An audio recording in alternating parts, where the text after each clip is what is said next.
Assalamu alaikum wa rahmatullahi wa barakatuh. And to others of you who have other greetings you use, I wish you peace and greetings and general well wishes. All right, look, I said in the last recording that I was going to record something about the black community's youth and their perceptions of acting white. There's something about it that we need to know, but we haven't noticed yet. We haven't paid attention to it, but it's important that we do. What this is the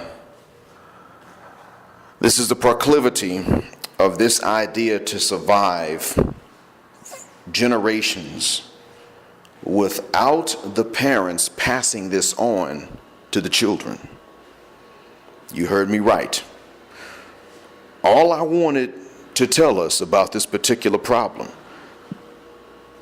is that we have failed to notice something about it, which is that we don't pass this on to our kids.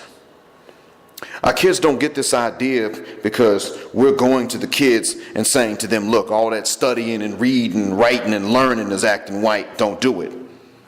What black parent do you know says this to their kids? I don't know of a black parent that says this to their children. I've never heard of such. Now, I don't know about other communities. I really don't. I think that in one Latin American community in the U.S., I've heard of some parents that were in gangs and their children were born into these gangs, and therefore the parents were very glad to tell the children, all that stuff is acting white, you don't need to do all of that. But for our folks, I've never heard of a black parent ever telling their kids all that reading and studying and learning and writing and punctuation and spelling is acting white. Never heard that.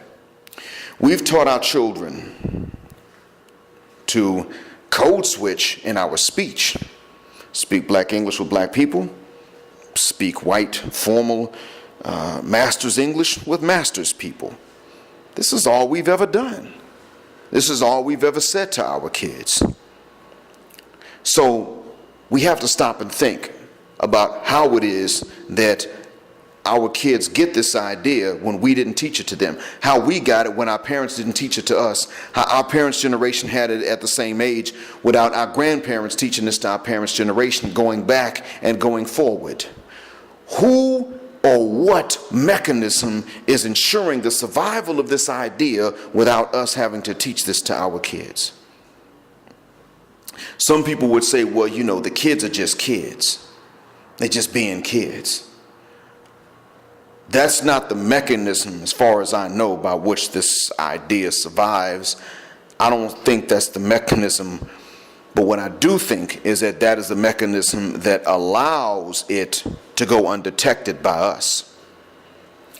You see, we think, my age group, and I'm 41 now, 23 and 24 years ago, when I was 17 and 18, were the last 2 years that my age group thought that these things were acting white. We didn't think this going into college.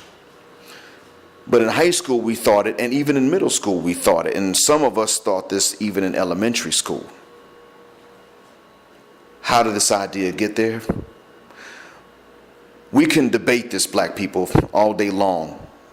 We could debate how this idea got there, but what I do want you to know, black people, I want you to understand the possibility, at least. If you have another theory, that's fine, but I want you to at least understand the possibility. If you don't know the answer, then understand that it could very well be subconscious messages sent through the television that this is acting white. It could very well be that. It could very well be that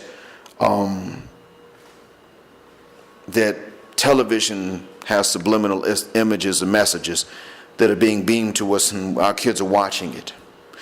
In either case, whether you believe that that's the mechanism or not, let me just tell you this. There is a solution regardless of what you think that the mechanism is. The solution is actually unthought of, but it's quite simple.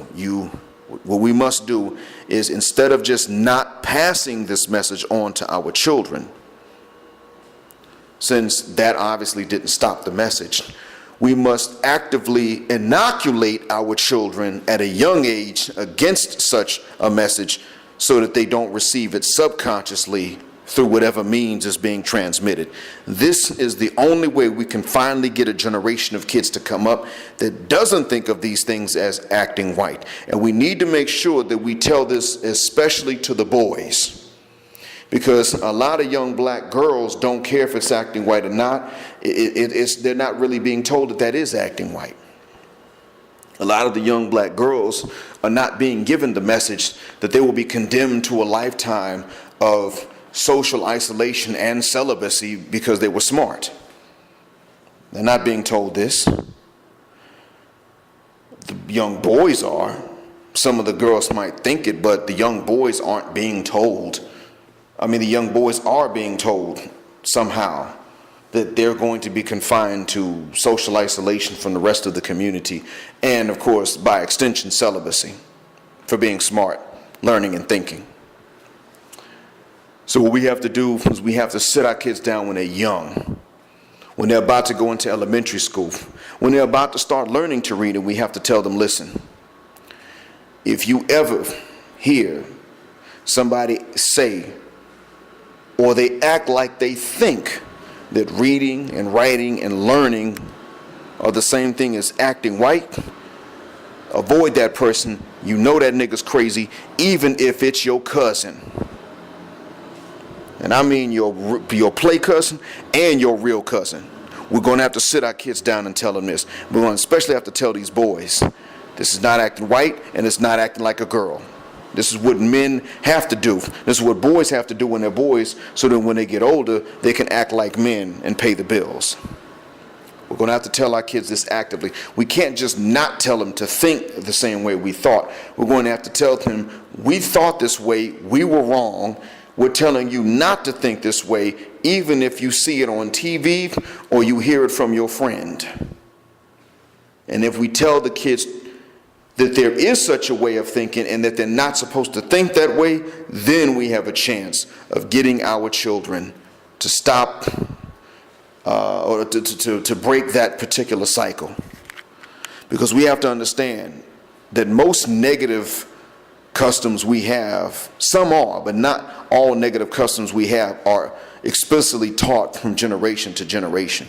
It ain't all of them. Some of them are implicitly taught and they're not even taught by the parents. I hope that this message has been of benefit. Assalamu alaikum.